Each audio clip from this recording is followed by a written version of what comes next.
In today's video, I am going to teach you how to make a Google account without Gmail.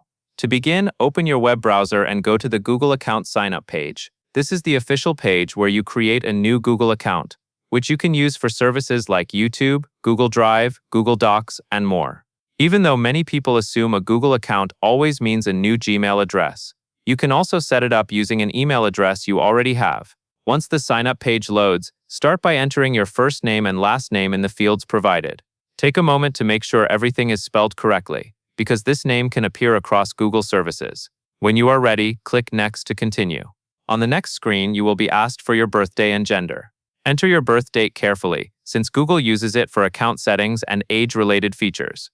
Choose your gender option, or select the option that fits your preference.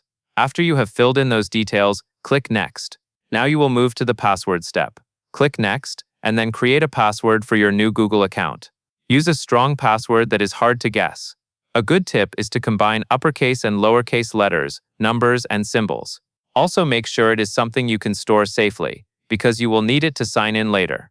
After setting your password, Google will send a verification code to your existing email address. Go to your email inbox, find the message from Google, and locate the verification code inside. Then return to the sign-up page and enter that code exactly as it appears. This step confirms that you have access to that email address. Finally, click Next and follow the remaining on-screen prompts to finish the setup. These prompts may include reviewing account settings and agreeing to Google's terms. Once you complete them, your Google account is ready to use without creating a Gmail inbox.